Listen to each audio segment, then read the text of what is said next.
I want to wish all of you a soon-to-be, depending on the time zone, depending on the multiverse, where you are, a happy new year. Moving into 2024, what are some of our gaming plans? What are we ready to start make happening the first day of the new year? I wanted to share with you some of my plans, also because this way I will be committed to these gaming plans. I want to make these things happen. Now, naturally, we're going to be doing the BattleTech thing. We're going to be doing the Chain of Command thing. We're going to be playing some 40K, some X-Wing miniatures. We're going to do the board games. We've got some D&D stuff going. We're just looking to expand. I'm looking to meet new players. I'm looking to roll dice, flip some cards, and have a lot of fun to create new Tactica and to create new gaming memories. I mean, that's definitely for 2024.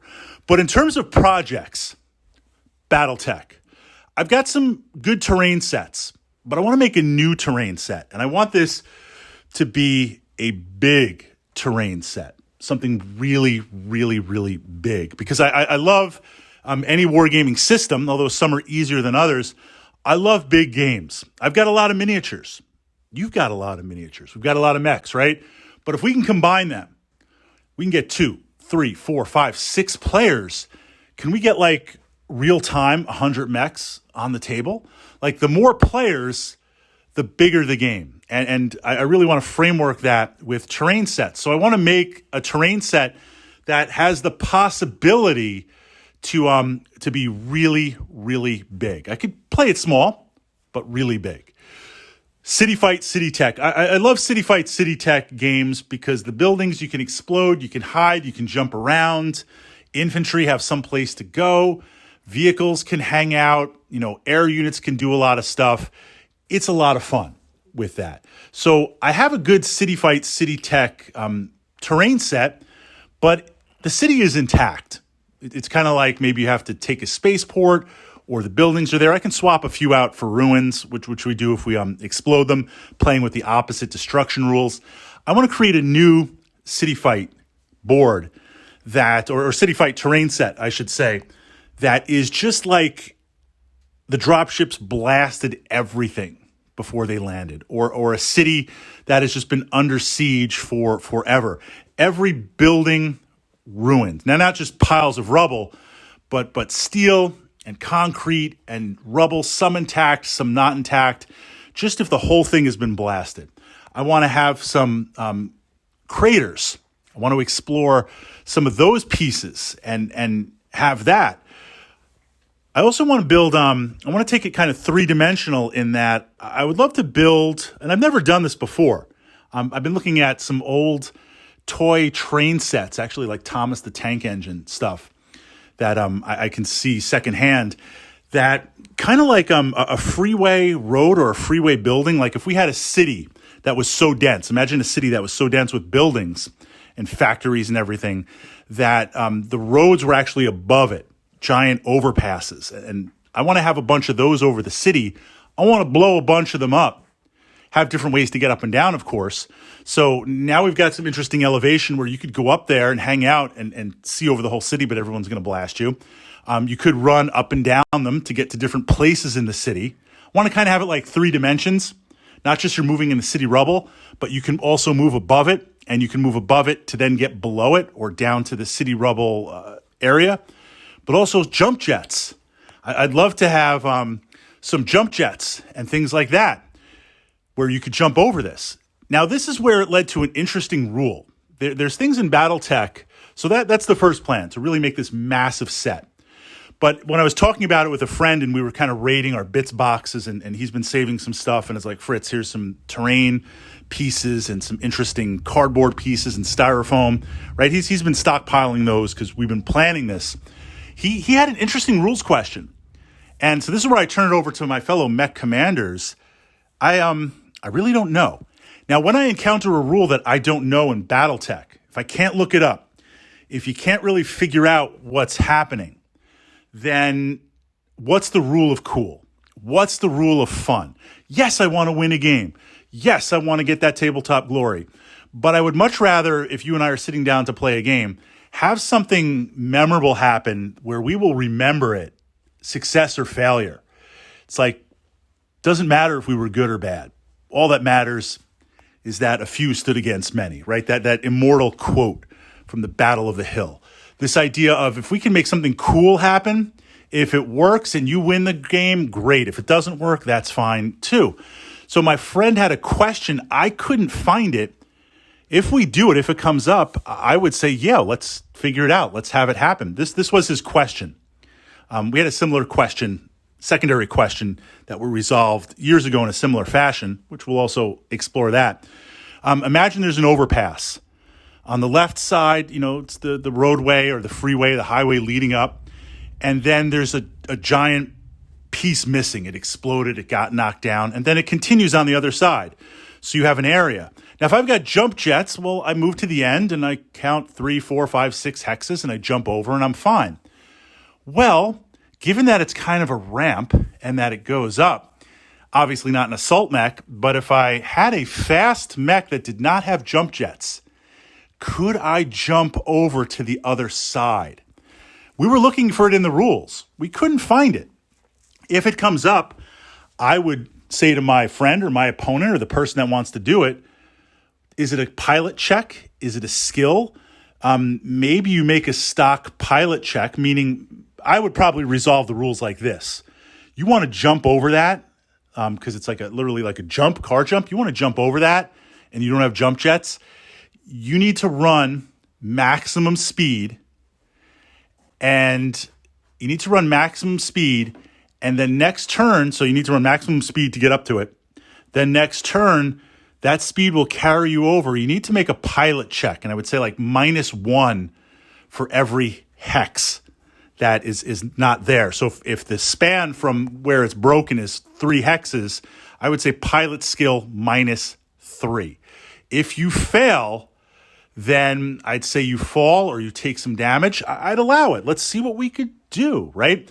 I think so much of BattleTech is that. On a side note for my fellow mech commanders, this was from a game a while back, playing clans versus Inner Sphere. Clans are going in, rocking, doing their thing. I release the Karnovs. I'm hot dropping mad infantry, literally 50 stands of infantry on the table real time. I'm swarming mechs, right? Total tabletop glory. I'm swarming these clanners. And my opponent is like, okay, I've got my mech. I think it was a Mad Cat and I think a Vulture, where I'm swarmed. They've got tons and tons of infantry on them, multiple stands. They need to get them off. Well, in the rules, it's like you could hit them off with your hands, literally like knock them off. So my opponent's looking at this, my friend, and he's like, well, I don't have hands. I don't have those elements of these mechs. So how do I get the infantry off? Now, rules as written, I believe, would say, well, you can't do it. You don't have hands. Well, let's figure it out. What could you do? So he and I agreed in that moment, well, what if you threw yourself to the ground prone? The infantry would take collapse damage, like if it's city fight, city tech, and then we could also maybe you'd take a 5-point hit somewhere, cluster point, spread it over, LRM 5-pack type hit from the fall damage, because it's not just like kneeling down. It's literally like you're throwing yourself on the ground. We resolved it. Was that right? Was that wrong? I don't know. But in that moment, when these things come up, if there's a really cool terrain set and someone, which I want to build, and someone comes up with this, then, hey, let's figure it out. And it all has to fit in one box. I've got a giant banker's box. So this way I could take it with me and we can play that. So that's on the BattleTech side. When we move to some other wargaming systems, I want to, for Chain of Command. Now, Chain of Command is a really interesting World War II rule set. It's probably one of the best wargaming rule sets that I've seen, because you just can't do what you want. You have to not only play tactically smart, you have to issue orders, literally the chain of command. And what's interesting in playing this, because it's historical, and there's other time periods for Chain of Command, what's interesting is you are not super soldiers. So when you start coming under fire, you're not a Space Marine, you're not Imperial Guard led by a commissar. You come under fire, you start taking shock, your soldiers will go to the ground. They'll get pinned. They won't follow orders. So you have to remove the shock. You have to get a senior leader up there. You have to kind of utilize those things.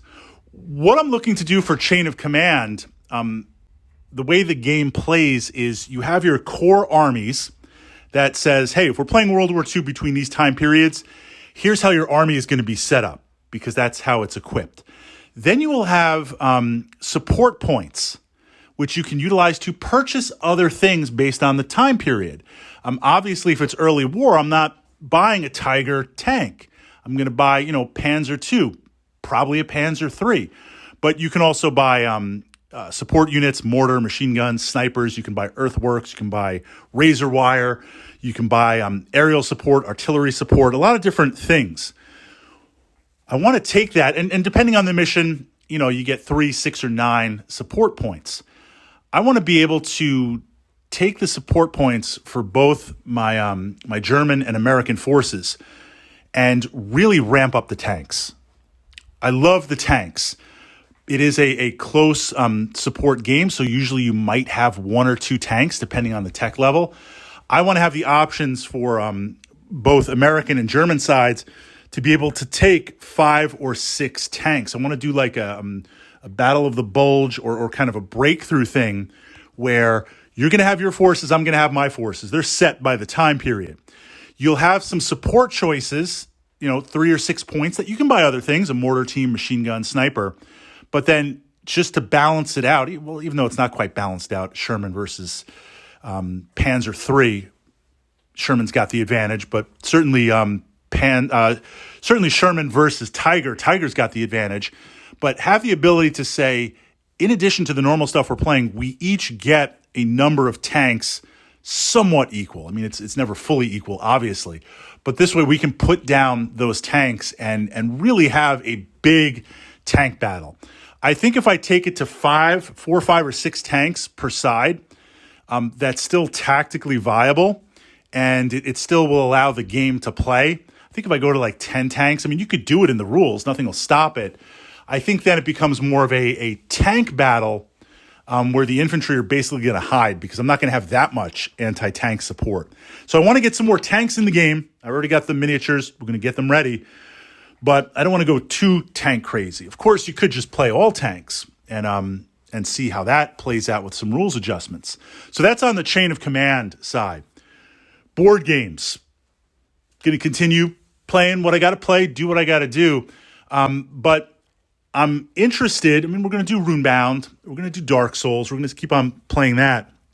My goal for this year is, I was thinking about making, no spoilers, I was thinking about making another run through Blackstone Fortress with all the expansions, because I was fortunate enough to collect those as Games Workshop put them out, because I knew Games Workshop's like, look, Blackstone Fortress, we're going to support it forever. You're going to be able to get it forever. We're committed. No, you're not. You're going to drop it immediately. So when that expansion came out, even though I wasn't quite up for it, or it's one where I'm like, well, I don't know if I'm really interested in that expansion. If I don't pick it up now, then that's it. I was thinking about making another run through the Blackstone Fortress, because although I've uncovered a lot of the scenarios and artifacts in the vaults, I haven't seen everything. And I've been through a couple of complete runs through it. I feel like now I could make another run through it, complete all expansions, more or less in order of release. I mean, you can kind of mix and match, but playing all those through, I think that would take about a year casually to do that. So playing that was my first thought. Oh, and I should say, this is going to be playing with friends. We're going to get some Descent First Edition. We're going to get TI, Twilight Imperium in. Solo board gaming. What do I want to commit to? So my first thought was, do Blackstone Fortress again. Okay, put that aside. Kingdom Death Monster, I could do that solo. Another couple of run-throughs. But I find that while I have played it solo and I enjoy it, the real fun of the game is making those decisions in the moment with friends. So that's going to be a game like TI, where we'll play it a couple of times in this coming year and see what we can do. Solo, I've got ready to go. I'm ready to play. I was going to say Morrowind. I was revisiting Morrowind the other day. Skyrim, the board game. Skyrim board game, all expansions, ready to go. I think I'm at a place where I more or less understand the rules. I mean, the rules could be better, but I think I understand the rules. I'm wondering playthrough completely Skyrim a couple of times. Play all the expansions, play everything, start to finish, January 1st, log it, play it through, see what we can do.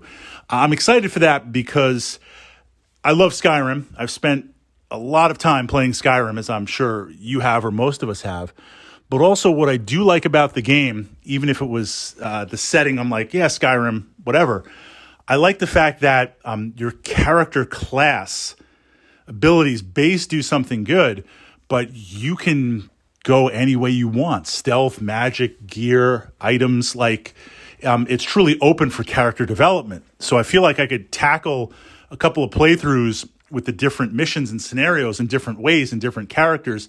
I think there's a lot of interesting tactica there, depending on how the game story unfolds. So I'm really thinking about committing to that, most likely.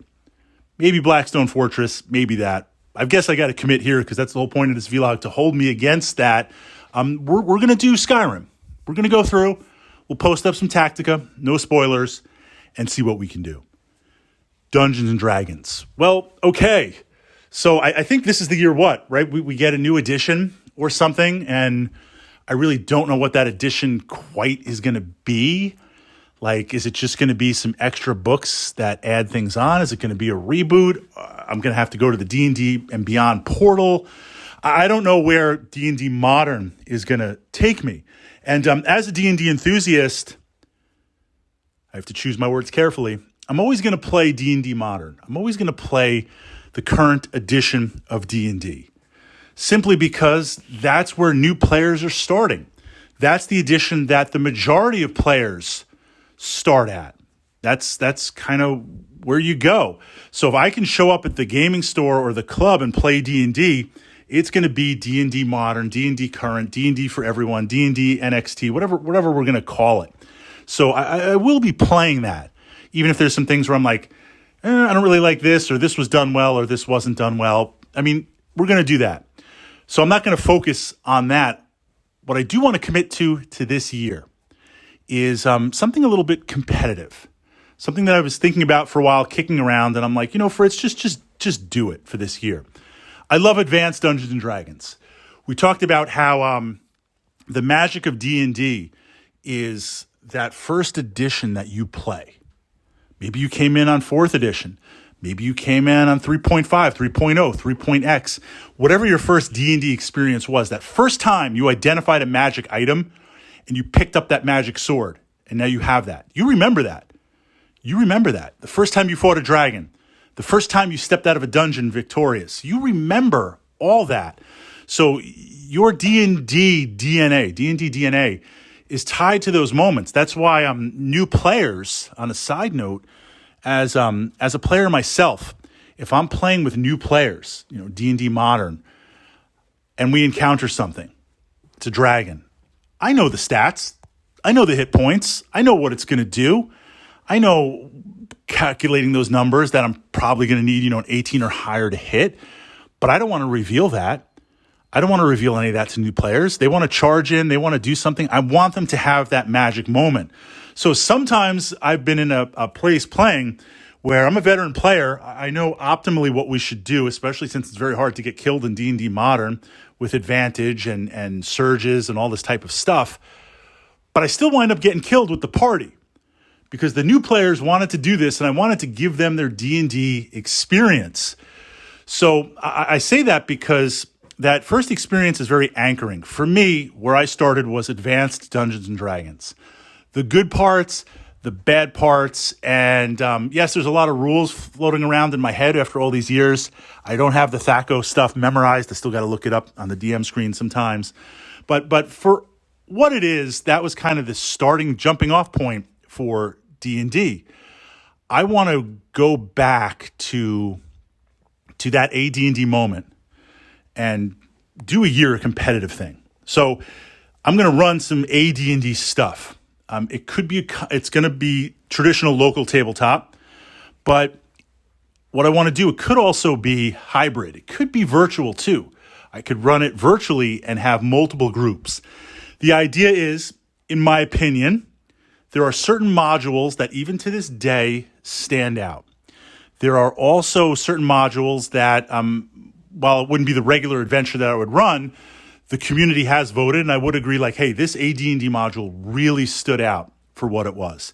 And then there's some modules pre-Living Greyhawk. We used to do the Living Greyhawk thing, which was crazy because we would drive all around where it would be like, look, I need to complete this module. I need to make this happen.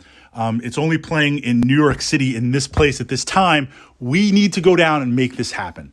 And that was a fun experience, competitive D&D, or I should say tournament type D&D. And I know early Advanced Dungeons and Dragons and kind of Redbox D&D had those convention modules. Some of them were pretty good. I think that would be an interesting AD&D experience. I want to take those classic modules, kind of the best of the best, and the few that I run that were fun, and play through them this year. I want it to be with the AD&D rule set. You could sit down and play this module with me. Now, I realize I have to account for, and this is what I'm working on, I have to account for that one of my prime rules as a DM is everyone has a place at my table. You want to play D&D? Roll up a character, jump in, let's do it. Even if, and I've made many D&D friends where I've been running a D&D game, at the store, and another DM, because there's like 5 or 6 or 10 DMs playing, another DM didn't show up. And the other players are like sitting at the table. There's 4 players sitting at the table. They're like, what are we going to do? We're all here. The DM didn't show up. I'm like, yo, sit down at my table. Jump in. Now we're running a game of 10 players. Like, let's do it. Let's make it happen. I'll figure it out, right? So I want to have this openness where as I'm running these AD&D modules or AD&D sessions, new players can jump in at any time. Players could leave for a bit. I want to have that flexibility. Now, to balance that out, this is AD&D. It's not baby cakes. I want you to earn those experience points. And if you're a level 5 fighter, that's a big deal. I want to see how far, and have a leaderboard, how far could players get in a year? If we run a game, I'm aiming for once a week. At worst, it would be every other week. Pushing that, or it might be 1 week tabletop, physical tabletop, 1 week virtual. I want to have it where let's see how far you can make it in a year. But I want to honor that achievement of players, meaning if you're sitting down, if I've got 3 players in their 5th level and someone new comes to play, I don't want to bump them to 5th level. I'm not making a judgment, bump people or not. You got to start at level 1. You have to start at level 1 and you have to level up. But I have to accommodate for the fact that there's going to be some stuff that the level gap is not going to be like, 2 or 3. It could be 3 or 4 or 5. How do I deal with that? So I'm going to have to suspend the rules a little bit. It's not true AD&D, but it's the spirit of it. What I'm thinking about doing is we will have a module. Let's say we're playing a module for levels 3 to 5. Now, there's a big difference in AD&D between level 3 and level 5. Level 4 is probably about, average where you want to be. If you are within the range of the module and your character gets killed, it's AD&D. You're dead. Whether you want to pay for the res or if there's a possibility of that, but you are dead by the rules. If you are under that range limit for the module, if you get killed, I'm going to play you got knocked out. Okay? Your character just got knocked out. That's it. But if the party gets killed in the process, your character's dead and everyone is dead. When you get knocked out, the combat's over, you get back up to 1 hit point. So this way, those players can engage in the game and contribute to the game, but because they're going to be potentially fighting some things that are very, very hard or impossible, just for them, they get knocked out. Now, I need to balance that out. Level up experience-wise for a module, I will only allow you to jump 1 level if you're under the range. So if it's a module levels 3 to 5, and you're going in on level 3, and you're hitting up the XP through the module, and you end at level 5, that's what you get. But if I'm coming in at level 1 or level 2, then I can only level up to level 3. Because again, you're going to be earning experience that is outside of that level range, and you'll level up too fast. I want you to have that achievement. I mean, these are some of the working ideas of what I'm looking at. But I want to do an AD&D yearly best of the modules and let's see how far we can get. And of course, I want to push that up to the channel and kind of explore some of that with no spoilers. Those are the plans.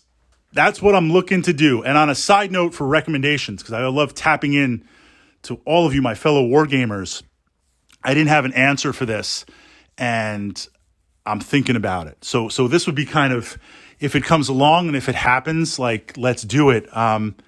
Let's do this Rome thing. A friend of mine, we were looking at, is there a wargaming rule set?